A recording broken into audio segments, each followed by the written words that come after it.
Kiat teman-teman sekalian untuk dekat dengan Allah Subhanahu wa taala adalah kata kuncinya paksakan ibadah dan paksakan tinggalkan dosa. Harus dipaksa.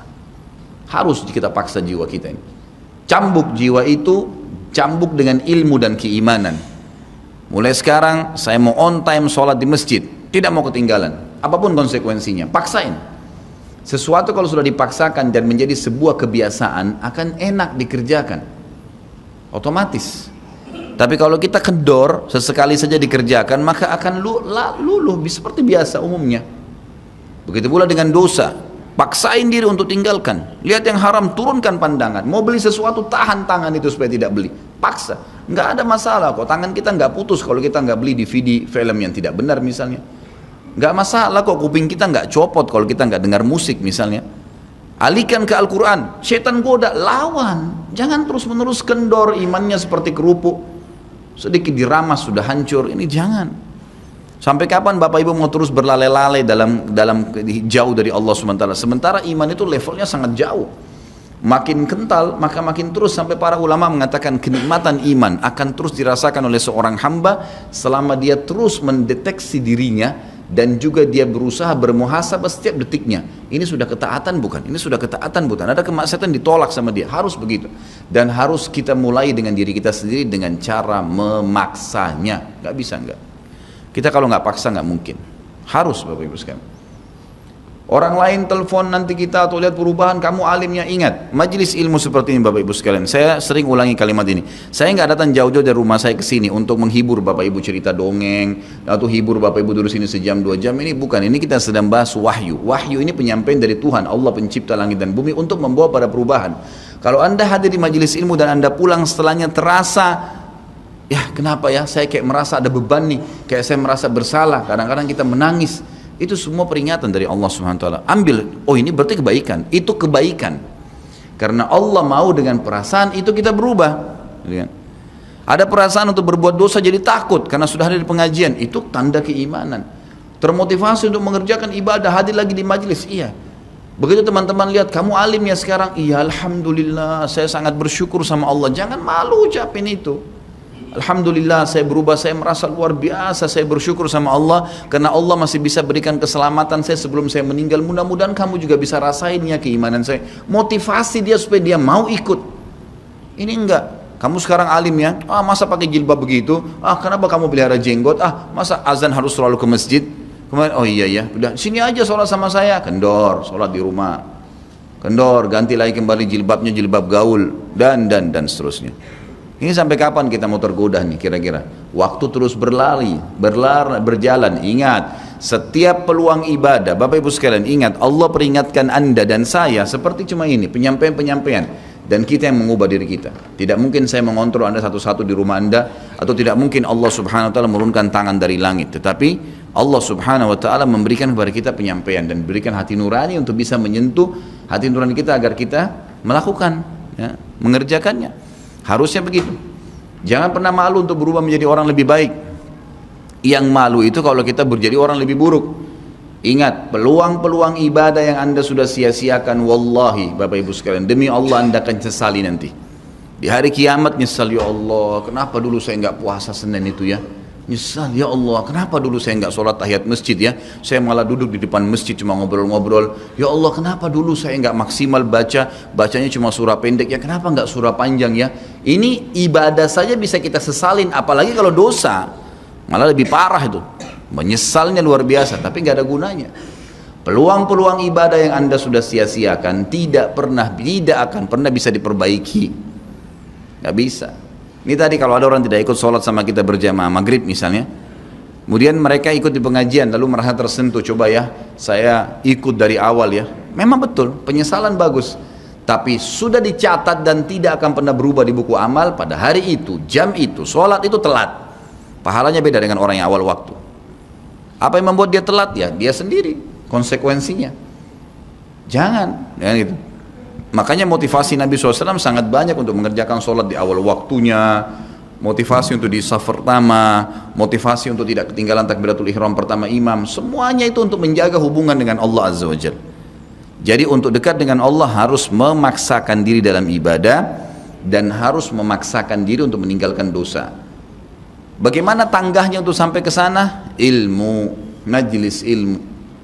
Hadir di majelis ilmu seperti ini Bapak Ibu sekalian. Saya bukan mengatakan karena saya menyampaikan, siapa saja di antara teman-teman dai yang sampaikan, semoga Allah ikhlaskan niat kita semua, itu harus dihadiri, harus. Hadiri majelis ilmu akan mengubah kita. Kalau tidak, dengar, bawa Walkman, bawa headset, bisa dengar di HP kita. Sekarang bisa daripada kita nonton. Orang banyak habisin pulsanya hanya nonton YouTube hal-hal yang tidak ada manfaatnya. Nonton ceramah tuh, dengarin sambil belanja, sambil macet di jalan, pasang headset di kuping, kemudian kita dengarin ceramah-ceramah itu. Tambah ilmu dengan ilmu, tidak ada kata cukup. Kata para ulama salaf, ilmu itu, ilmu syar'i yang merupakan tangga membawa kita kepada hubungan dengan Allah yang sangat baik, karena dengan keimanan akan muncul, iman akan muncul dengan ilmu itu, ya dia akan memberikan setengah hidupnya dengan cara kita membayar dia dengan seluruh hidup kita. Nggak bisa. Seminggu sekali itu nggak cukup, nggak cukup. Apalagi ada orang sebulan sekali, apalagi ada orang cuman kalau lagi ada waktu lowong, ini nggak bisa. Kita sibuk Bapak Ibu sekalian memberikan makan tubuh kita, makan makanan, minum macam-macam variasi, betul untuk fisiknya sehat, tapi ruhnya kurus, kerempeng, sakit, itu luar biasa. Tapi kalau kita balik, fisik kita yang biasa cukup kenyang sudah, tapi ruh kita berikan kesehatan yang luar biasa. Orang kalau ruhnya yang sehat Bapak Ibu sekalian, semuanya jadi kecil buat dia. Julaibib radhiyallahu anhu, sahabat Nabi itu, saking kecilnya badannya itu sampai diangkat oleh Nabi SAW dengan satu telapak tangan karena kecilnya badannya. Tapi di perang ya Uhud dia bisa membunuh 7 orang kafir. Tidak ada hubungannya dengan kecil badannya, tapi ruhnya kuat, besar. Waktu Nabi SAW balik dari perang Uhud dan terkalahkan oleh orang-orang kafir Quraisy dengan hikmah Allah Subhanahu Wa Taala, semua sahabat waktu itu mati syahid 70 orang di Uhud, sisa 630 orang bersama Nabi SAW, semuanya terluka, dan minimal luka sahabat waktu itu minimal 7 luka, sabetan pedang, hantaman tombak, sobekan, pokoknya luka semua sahabat. Sampai ada sahabat sudah nggak bisa jalan karena kakinya sobek, punggungnya sobek, dinaikin di kuda, tiba di rumah tinggal dibaringin. Lihat bagaimana para sahabat mengetahui bagaimana hubungannya dengan Allah Subhanahu Wa Taala dengan ilmu yang sudah tertanam yang Nabi SAW tanamkan dalam hati mereka, bisa mengubah segala sesuatu. Subhanallah, tiba pulang menjelang maghrib ke kota Madinah, istirahatlah para sahabat ini, mereka lagi obatin obat luka mereka. Nabi SAW dapat wahyu menyuruh Nabi SAW dan para sahabat keluar mengejar Quraisy. Quraisy ini jumlahnya waktu itu ya 1.000 orang, maaf 3.000 orang pasukan Quraisy, yang terbunuh cuma sekian belas saja mereka. Dan mereka sudah merasa bangga dan pulang ke kota Madinah, pulang meninggalkan Madinah, karena Uhud itu dekat Madinah. Kemudian mereka bangga dengan itu. Keesokan paginya habis sholat subuh kata Nabi SAW, wahai sahabat-sahabatku, Allah Azza wa Jalla memerintahkan kita untuk mengejar Quraisy. Maka pulanglah masing-masing kalian di suku kalian, lalu motivasi siapapun yang ikut kemarin di Uhud, semua, mau sakit, mau enggak, mau luka, mau enggak, tapi ini luka semua nih, minimal punya 7 luka ya. Kita kadang-kadang mungkin kuku kita kecabut aja sudah susah ke masjid, ini sabetan pedang, sobek, rusak semua tubuh mereka. Dikatakan dalam riwayat sampai para sahabat ada yang tidak bisa ngomong karena sudah kesakitan yang luar biasa. Kata Nabi SAW, semua yang ikut di Uhud kemarin keluar lagi, 630 orang semua harus keluar. Bagaimana caranya? Pokoknya ngumpul keluar, perintah Allah. Coba bayangin, kita kadang-kadang habis olahraga saja capek, diajak keluar sama istri atau diajak keluar sama suami, kita sudah nggak mau keluar. Capek biasa olahraga, atau mungkin penat, capek duduk di kantor mau istirahat. Ini habis perang, badannya disabet-sabet, diajak berperang lagi nih. Apa yang terjadi teman-teman sekalian? Pulanglah pimpinan-pimpinan suku sahabat ini, dimulai dengan Sa'ad bin Mu'adz radhiyallahu anhu, sahabat Nabi yang mulia, luar biasa ini. Orang ini pada saat meninggal, kata Nabi SAW, goncang arsy-Nya Allah dengan meninggalnya Sa'ad. Saat pulang ke kaumnya lalu berkata, wahai kaumku, sesungguhnya Nabi SAW menyuruh kalian untuk kembali menyerang Quraisy. Pada saat itu mereka lagi kumpul saling ngobatin luka, dan di depan mereka yang saling ngobatin luka itu adalah Usaid bin Khudair, sahabat Nabi yang mulia. Ini sahabat Nabi yang satu dari Aus ini Kalau membaca Al-Quran, malaikat turun dari langit dengerin bacaannya. Luar biasa. Lagi ngobatin lukanya sambil dia berkata, waktu dikatakan Nabi SAW menyuruh kalian mengejar Quraisy, kata Usaid bin Khudair lagi ngobatin lukanya, sami'na wa ata'na, kami dengar dan kami patuh, ditinggalin lukanya. Lalu seluruh suku itu saling nopang satu sama yang lain mendatangi masjid Nabi SAW untuk ikut berperang lagi. Nggak ada satupun yang tinggal. Ada yang luar biasa, saya terus terang nangis waktu dengar kisah itu, luar biasa. Dua orang anak muda Ansar, saya setiap kenang kisah ini selalu nangis, nggak bisa tahan karena luar biasa. Anak dua orang ini belasan tahun umurnya dan dua-duanya nggak bisa jalan, Bapak Ibu sekalian, nggak bisa jalan. Luar biasa. Sudah sobek kakinya, sobek punggungnya, bahkan dikatakan di bagian leher ada irisan, di bagian lehernya ada irisan, gitu kan. Kesakitan. Dua-dua ini diturunkan dari kuda, ditidurkan, adik kakak nih. Tapi saya tidak ingat, namanya tidak disebutkan dalam kisah, tapi ini kisah luar biasa. Dan kemarin kebetulan Imam Masjid Haram atau saya lagi umrah nyebutin kisah itu juga. Hampir satu masjid orang menangis mendengarkan kisahnya.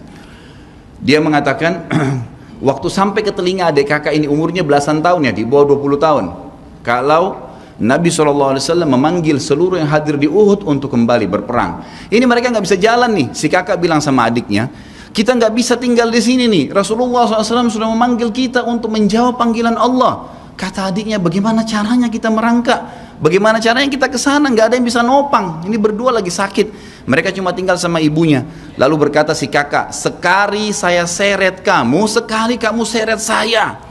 Mereka saling seret satu sama yang lain, Bapak Ibu sekalian, sampai di hadapan masjid Nabi SAW. Lihat bagaimana iman mereka kepada Allah Subhanahu Wa Taala, luar biasa. Dan ini tidak bisa kecuali kalau dipaksakan. Kalau tidak dipaksakan nggak bisa. Semoga Allah Subhanahu Wa Taala jadikan kita orang yang selalu memaksakan diri untuk ibadah. Karena kalau tidak, kita nggak paksakan, kita akan mati dalam keadaan konyol dan menyesal karena tingkatan-tingkatan di surga akan hilang. Percuma. Baik, saya bacakan pasal kedua. Adab terhadap Allah Subhanahu Wa Taala. Seorang muslim hendaknya melihat segala sesuatu yang telah diberikan Allah kepadanya dengan tiada terhingga, yakni berupa kenikmatan yang tak terhitung. Terlindungnya dia pada saat menempel di dalam rahim ibunya ketika berupa nutfah atau air mani, menentukan perjalanan hidupnya hingga hari bertemu dengan Rabbnya Allah Azza wa Jal. Hendaknya ia bersyukur kepada Allah atas nikmat itu dengan lisannya, yakni memuji dan menyanjung Allah secara semestinya. Juga bersyukur kepada Allah dengan anggota badan, dengan cara menggunakannya di dalam ketaatan kepada Allah Subhanahu wa Ta'ala.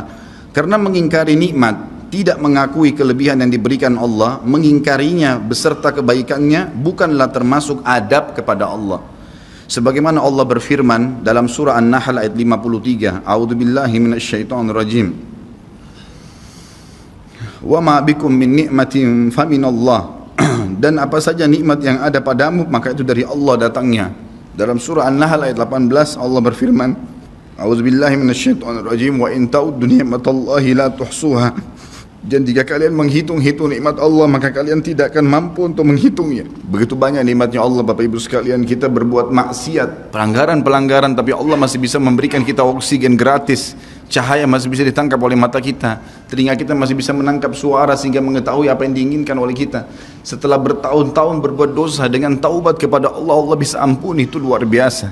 Nikmat Allah tidak bisa terhitung. Rugilah orang-orang yang tidak menyembah Allah Subhanahu wa Ta'ala.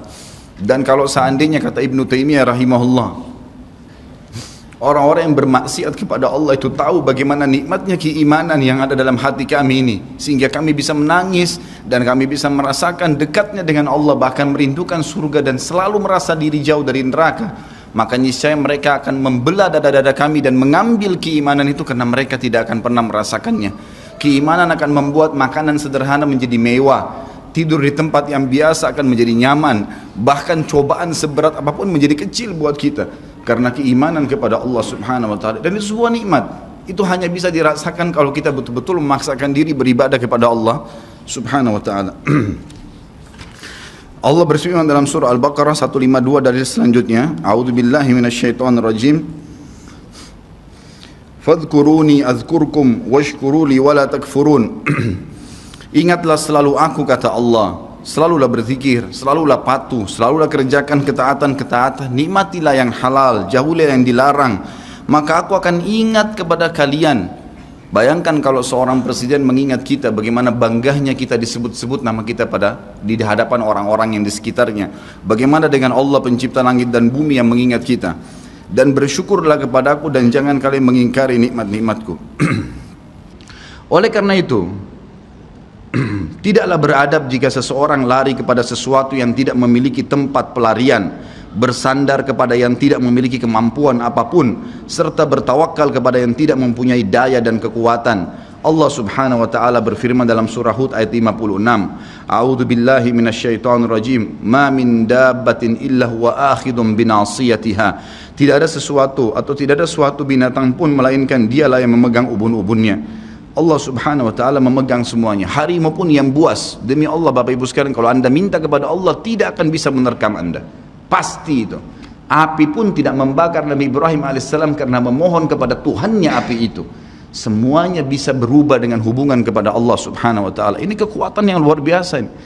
Seseorang kan sangat tenang hidup dimanapun asal dia jaga hubungannya dengan Allah subhanahu wa ta'ala. Dalam surah Zariyat ayat 50 Allah subhanahu wa ta'ala berfirman, A'udzu billahi minasyaitonir rajim, fafirru ilallah inni lakum minhu nadhirun mubin. Bersegeralah kalian kembali kepada Allah, taatilah Allah, sesungguhnya aku sebagai pemberi peringatan yang nyata dari Allah subhanahu wa ta'ala kepada kalian. Nabi SAW mengingatkan orang-orang Mekah pada saat mau turun ayat ini. Beliau mengatakan, wahai orang-orang Quraisy, apakah kalau saya mengatakan bahwasanya di luar kota Mekah ini ada pasukan yang akan menyerang kalian, kalian akan percaya apa yang saya ucapkan? Kata orang-orang Quraisy, tentu saja hai Muhammad, karena kami tidak pernah dengar kamu bohong sekalipun seumur hidupmu.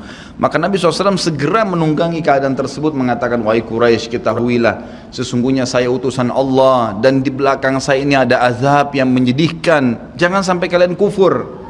Jadi Nabi SAW sudah mengingatkan, ikutin ini, nikmatin apa yang diperintahkan, apa yang dihalalkan, jauh yang dilarang, kalian akan bahagia. Hanya itu saja perintah dari Allah subhanahu wa ta'ala. Nabi SAW sudah mengingatkan orang-orang Quraisy dan juga jadi pelajaran buat kita. Juga dalam firman-Nya surah Al-Maidah ayat 23, A'udzu billahi minasyaitonir rajim wa 'alallahi fatawakkalu in kuntum mu'minin. Dan hanya kepada Allah lah kalian harus bertawakal, mengembalikan semua urusan jika kalian benar-benar orang yang beriman. Sisi yang lain, seorang muslim juga harus melihat kepada kelemah lembutan Allah subhanahu wa ta'ala kepadanya di dalam setiap urusannya, melihat kepada kasih sayang Allah kepada dirinya dan seluruh makhluknya, lalu berkeinginan kuat untuk mendapatkan tambahan kelembutan dan kasih sayang itu, sehingga dirinya akan selalu merendahkan diri kepada Allah dengan kerendahan yang murni dan dengan doa, bertawassul kepadanya dengan perkataan yang baik dan amal soleh. Kalau kita lagi makan, syukuri alhamdulillah. Dan ingat teman-teman sekalian, saya pernah jelaskan juga, hati-hati dengan hukum syamata namanya. Syamata itu merendahkan orang lain. Kalau ada sesuatu yang tidak ada pada kita teman-teman sekalian, syukurlah kepada Allah subhanahu wa ta'ala. Jangan pernah sampai menghina orang lain, karena Allah meninggikan derajat kita justru dengan kita bersyukur. Kata Nabi SAW, kalau kalian lihat aib pada diri seseorang, ucapkanlah alhamdulillahilladzi afani mimma btala bihi wa faddalani ala katsiri mimma khalaqa tafdila. Segala puji bagi Allah yang telah menyelamatkan saya dari apa yang dicobakan kepada orang ini dan mendahulukan saya dengan kelebihan yang banyak dari makhluk-makhluk yang lain. Kita harus seperti itu, dengan syamata. Kata Umar radhiyallahu anhu, apa itu syamata seperti ini? Umar bin Khattab berkata, aku khawatir kalau ada seorang wanita hamil lewat di depanku karena perutnya besar, lalu aku berkata dalam diriku, kenapa ya perutnya seperti itu? Maka Allah menghukumku dengan membuatku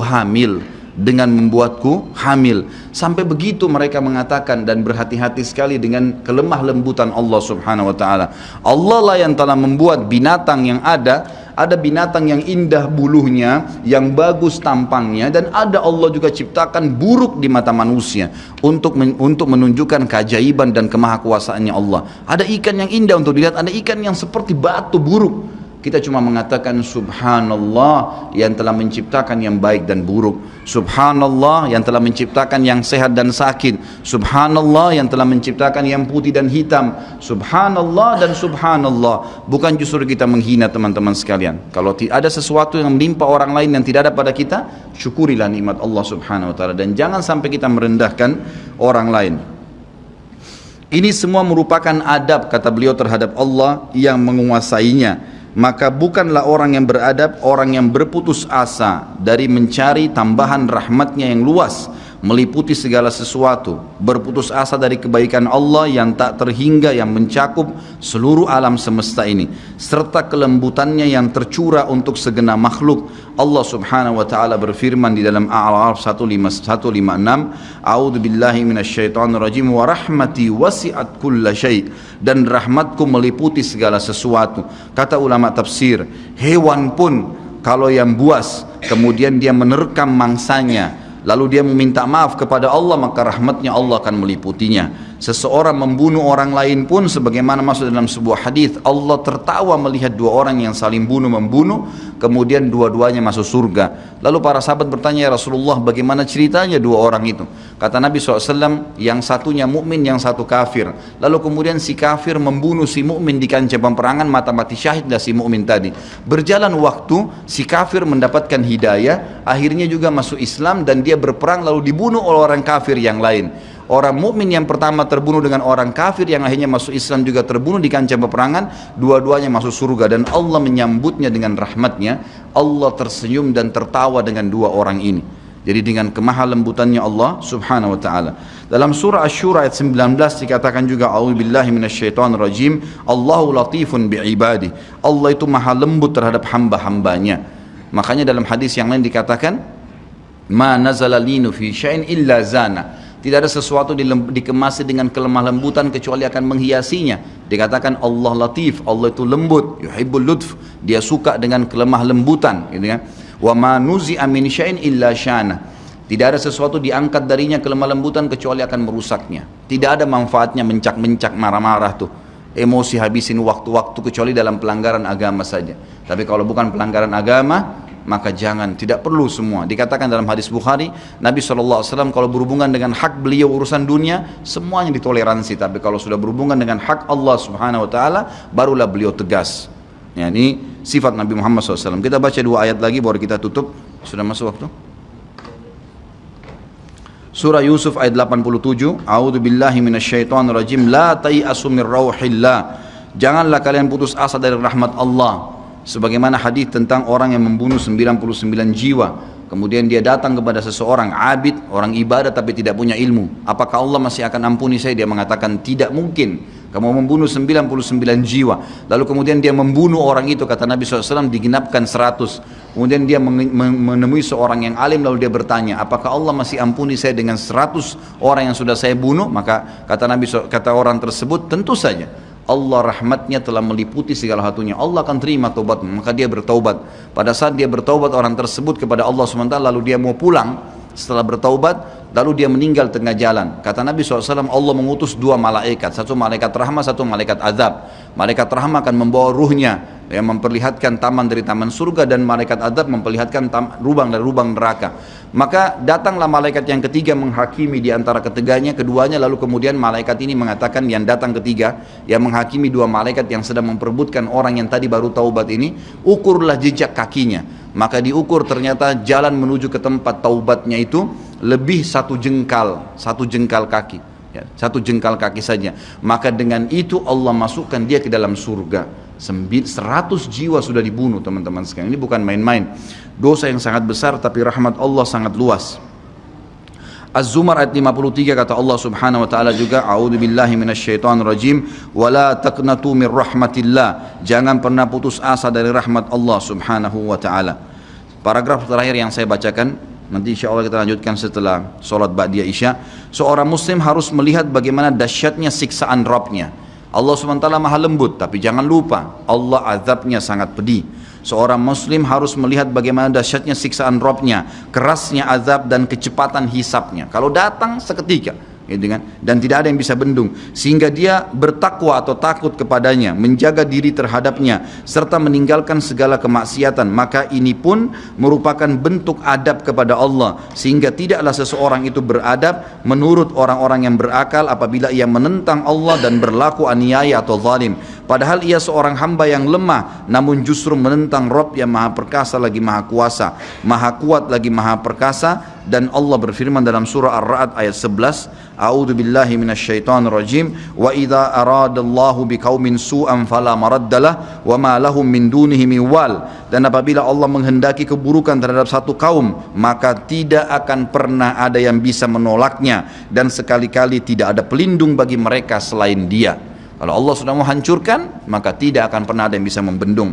Juga dikatakan dalam surah Al-Buruj ayat 12, A'udzu billahi minasyaitonir rajim, inna batsya rabbika lasyadid. Sesungguhnya azab Rabbmu benar-benar keras. Jadi teman-teman, jangan tantang Allah. Kalau anda buat dosa, lindungi, tutupilah dan bertaubat kepada Allah. Jangan tantang, nggak mungkin lah, masa Allah haramin, ya sudah diolok-olok orang yang berbuat ketaatan, ini berbahaya. Karena kalau datang azabnya Allah, Bapak Ibu sekalian, menyakitkan sekali, sangat luar biasa. Saya sarankan juga anda bisa ya melihat di YouTube azab-azab Allah, itu akan banyak cuplikan yang orang-orang memang kena kutukan dari Allah Subhanahu wa taala. Bisa mudah-mudahan menambah iman kita. Ayat yang terakhir adalah surah Al-Imran ayat 4 yang bunyinya, A'udzu billahi minasyaitonir rajim, wallahu azizun dzuntiqam. Allah itu maha perkasa, maha mulia, dan Allah mempunyai balasan siksaan yang sangat keras. Ingat, Allah memang maha pengampun, tapi Allah juga dari sisi lain azabnya sangat keras. Maka harus hati-hati Bapak Ibu sekalian dalam menjaga hubungan dengan Allah Subhanahu wa taala. Nanti kita lanjutkan lagi dengan yang tersisa setelah salat ba'diyah insyaallah. Subhanakallahumma wa bihamdika asyhadu an la ilaha illallah astaghfirullah wa atubu ilaih. Wassalamualaikum warahmatullahi wabarakatuh.